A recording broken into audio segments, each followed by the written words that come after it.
I didn't just meet a billionaire. I met someone who didn't know love until he met me. Every word he spoke, every verse he wrote, was a letter, a promise, a confession. And I became the muse that changed everything. Before we dive into this story, hit that like button and subscribe. Trust me, you don't want to miss what happens next. I'm from a small town where everyone knows everyone, and everyone's business is, well, everyone's business. My roots run deep there, like the thick tree trunks lining the streets. My upbringing was simple but rich with love. My parents taught me the value of hard work, respect, and community. They instilled in me a sense of pride in who I am and where I come from. But most importantly, they made sure I knew my worth, long before anyone else could tell me. Being a Black woman in this world has never been easy. It's a daily exercise in strength, resilience, and self-assurance. I grew up knowing that I had to be twice as good to get half the recognition. So I did just that. I built myself up, brick by brick, whether it was in school, at work, or just navigating the world. I became known for my confidence, my voice, my ability to hold my own in a world that sometimes tried to silence me. But even with all of that, something was always missing. I'd wake up every day with a purpose, hustle through the grind, and get lost in the motions of life. I had a good job, friends, a cozy apartment, but I always felt like I was running on empty. I'd walk through the crowded streets, always surrounded by people, yet somehow still feel isolated. Love seemed like a distant dream, something that happened to other people, not to someone like me. I wanted connection, something real, but I wasn't sure where to find it, or if it even existed. Life was good, but it wasn't fulfilling. I was missing the one thing I couldn't quite put my finger on, something deeper than success or material things. And then everything changed. I'll never forget the day we first met. It wasn't anything extraordinary, no grand gestures, no fancy introduction. It was one of those everyday moments, the kind that could have passed by unnoticed if I hadn't been paying attention. I was at a local coffee shop, trying to get some work done before meeting a friend. The usual buzz of chatter filled the air, the scent of fresh coffee wafting around the room. And there he was, sitting at the corner table by the window. He didn't stand out at first. In fact, he almost blended into the background, like one of those people who could go unnoticed, even in a crowded room. But there was something about him that caught my attention. Maybe it was the way he sat there, staring at his laptop screen, his brow furrowed in concentration. Maybe it was the way the world seemed to move around him, and yet he was completely still. He had this aura of quiet power, like he didn't need to say anything to command the room. I wasn't sure what drew me in. Maybe it was curiosity, or maybe it was just the instinct that told me there was something more to this man than met the eye. As I walked past his table to grab my coffee, our eyes met for a second, and that was it. No words, no smile, just a brief glance that lingered a little longer than usual. I didn't think much of it at the time, just another face in the crowd, but something told me that this would be the beginning of a story I never saw coming. I didn't know it yet, but in that moment, everything shifted. And as I sipped my coffee, I couldn't shake the feeling that I had just crossed paths with someone who was about to change my life. It wasn't long before we started running into each other more often, at first by chance. It was like the universe had decided to align our paths, pushing us closer without either of us really trying. The coffee shop encounters turned into brief conversations, a smile, a polite greeting, nothing too deep. But there was an undeniable pull between us. It was subtle at first, a quiet tension in the air, like we were both waiting for the right moment to speak, to connect. And then it happened. One evening, I was sitting by the window, lost in my thoughts, when I felt a tap on my shoulder. I turned, expecting to see someone else, but it was him. His expression was softer than before, less guarded, like he had decided it was finally time to say something. "Mind if I join you?" he asked, his voice calm, but tinged with a curiosity I hadn't noticed before. There was something different about this moment. The space between us wasn't filled with the usual small talk or polite pleasantries. Instead, we jumped straight into a conversation that felt real. Real in a way that made me feel like I was talking to someone who actually wanted to know me. We talked about everything, the highs and lows of life, dreams, frustrations. He opened up about the pressures of his world, the endless expectations that came with his wealth. But I didn't care about that. I cared about the person sitting across from me, the person who, for the first time, didn't just see me as a face in the crowd, but as someone worth listening to. That night, something shifted. I realized that the distance between us wasn't just physical anymore, it was emotional, and that distance was closing, slowly but surely. As the weeks passed, I began to notice a change in him. It wasn't just in the way he carried himself. There was a subtle softness in his demeanor now, a quiet vulnerability that hadn't been there before. We spent more time together, and the conversations grew deeper, more meaningful. At first, he seemed hesitant, almost guarded, like he wasn't used to opening up to anyone. But little by little, the walls he'd built around himself started to come down. And with every word he shared, every story he told, I began to see a side of him I never would have expected.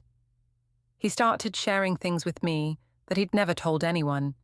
His childhood, the struggles that came with growing up in the shadow of wealth, the loneliness that lingered despite all the success. I listened, not out of obligation, but because I genuinely wanted to understand him. And the more I listened, the more I realized that we weren't so different after all. Sure, our lives had taken different paths, but at the core, we both understood what it felt like to be misunderstood, to carry the weight of the world on our shoulders, to wonder if anyone could see us for who we truly were. It was during one of these late-night talks that he confessed something to me that took me by surprise. He told me that he had never felt truly seen by anyone, not until he met me. "You don't treat me like I'm some kind of untouchable billionaire," he said. "You just see me, and I don't know how to explain it, but it makes me feel free." That's when I realized it. He wasn't just opening up because I'd made him feel safe. He was opening up because, in a way, I had turned his world upside down. And that was only the beginning. It wasn't long before the shift became impossible to ignore. The more we talked, the more I noticed something in him that hadn't been there before. A spark. It wasn't just the usual flicker of interest or attraction, but something deeper. He started to see the world differently. And I wasn't just talking about how he viewed me. It was as though his perspective on life, on everything he'd built, had begun to change.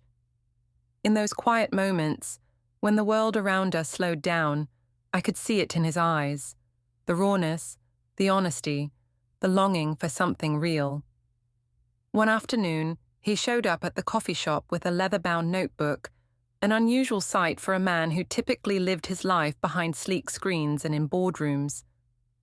"I've been writing," he said, his voice tinged with a mix of nervousness and excitement. "Not for business, just for me. For the first time, I feel like I have something to say." I could see how uncomfortable he was with the idea. It wasn't just that he wasn't used to putting his feelings into words. It was the fact that writing, expressing himself that way, made him vulnerable. And vulnerability was something he'd spent years avoiding. But in that moment, I realized how much he trusted me, how deeply he was letting me into his world. He wanted me to see a side of him that no one else had ever seen. The first poem he shared with me was raw and unpolished, but there was a beauty in it that took me by surprise. It wasn't just a string of words, it was a confession, a window into his soul. Every line felt like it was written just for me, a love letter he hadn't known how to express until now. I didn't say much at first, letting the silence hang between us, but in that silence, I understood everything. He was letting go, allowing himself to be something more than just a businessman. He was becoming a poet, and I was his muse. As days turned into weeks, he kept writing. It started with small things, fragments of thoughts that would spill onto the pages in bursts, like he couldn't keep the words inside any longer. But with each poem, something changed in him. It was like his soul was slowly unshackling itself from the chains of his carefully curated persona. The more he wrote, the more he discovered about himself, and I could see it in the way he spoke, in the way he carried himself. There was a tenderness to him now, a gentleness that hadn't been there before. The poems weren't just for me, they were for him too. I realized that as much as I was the one receiving them, he was also giving them to himself. In the process of expressing these feelings, he was piecing together parts of himself that had been lost or hidden away for years. Each verse was like a step toward healing, a bridge between the man he had been and the man he was becoming. It wasn't easy, though. There were moments when he doubted himself, when the words didn't come out the way he wanted, when he questioned if anyone would ever truly understand the depth of what he was trying to express. But I always reminded him of something he had told me early on. The real power is in the vulnerability. And he started to believe it. One evening, as we sat together in my apartment, he handed me a poem that he had written late the night before. This one was different. The words flowed more effortlessly, like they had been waiting for him to finally listen. I read it slowly, letting every line sink in. It was more than just a love letter. It was a reflection of everything we'd shared, everything we had become together. It was raw, imperfect, yet profoundly beautiful. I felt it in every word. He was giving me a piece of himself that no one else had ever seen. He wasn't just writing for me. He was writing to remind himself that he was worthy of love, of connection, of feeling seen. "You've changed me," he said quietly, his voice trembling with emotion. "I didn't know I could feel this way. I didn't know love could be like this. I didn't have to say anything. The poem spoke for both of us. In that moment, I realized just how far we had both come. What started as a connection between two strangers had blossomed into something beautiful, something real. And it was in that transformation, in that evolution from businessman to poet, that I understood the true power of love. Love wasn't just about two people coming together. It was about allowing each other to grow, to become more than we had ever dreamed we could be. And through it all, the poetry was his way of telling me what words alone never could. Love, I've come to learn, has a way of changing everything. It shifts the way you see the world, the way you see yourself, and the way you connect with others. It's not just about what you feel in the moment, it's about what it makes you become. And I can't help but think about how, over time, this love, this relationship, has transformed both of us in ways we never expected. For me, it wasn't just about his transformation, it was about mine too. In the beginning, I'd been content with the life I had, even though something was missing. But as he shared his poems, his vulnerability, I began to see myself differently. I started to understand the power of being seen, not just for what I did or what I could offer, but for who I truly was. In a way, his love gave me the permission to love myself more deeply. He showed me that I didn't have to hide any part of myself, that my strength, my authenticity, my uniqueness, these were things to be celebrated, not minimized. Every poem he wrote became a mirror, reflecting not just the beauty of our connection, but the beauty of who I had become in his eyes. It wasn't just that he saw me, it was that he appreciated the parts of me that I sometimes overlooked. I was more than the woman who worked hard to make it in a world that often didn't care. I was more than the woman who fought to be heard, to be noticed. In his eyes, I was poetry, something worthy of being admired, something that deserved love in its purest form. But this wasn't just about me, it was about him too. His transformation was just as profound. He'd spent years locked in a world where success was measured in numbers and power, where emotions were weaknesses and love was a luxury. He'd built walls around himself so high that he'd forgotten what it felt like to be vulnerable. But with each poem he wrote, each verse he shared, those walls started to crumble. He became more than just a businessman. He became an artist, a poet, a man who could express what he felt without fear of judgment. And what I realized was that love had done that for us. It had stripped away the layers, the facades, and brought us both to a place of raw, unfiltered truth. It was no longer about who we were in the eyes of the world, but who we were in each other's eyes. It was about understanding that vulnerability wasn't a weakness, but a strength that allowed us to connect in a way we never had before. As his poetry grew more intense, so did our connection. Each line he wrote seemed to strip away the last bit of armor he had left, revealing pieces of him that he'd never shown anyone. At first, it was subtle, a word here, a phrase there. But with every poem, it was like he was laying down the foundations of something deeper, more intimate. I could see it in his eyes when he spoke about the words he'd written, a mixture of vulnerability and wonder, as though he was still amazed at what was unfolding between us. One evening, as we sat together in the quiet of my living room, he handed me a poem that left me breathless. It wasn't just the beauty of the words, it was the weight of what they meant. He wrote about us, about how every moment with me felt like a revelation, a discovery of something he didn't even know he was missing. His lines spoke of love, yes, but more than that, they spoke of transformation. He wasn't just falling in love with me, he was falling in love with himself again, with the person he had been before the world told him who to be. Reading that poem felt like holding his heart in my hands. It wasn't just art, it was his truth, raw and unfiltered, a part of him he had never shared with anyone. He was finally allowing himself to be open, to feel everything without fear.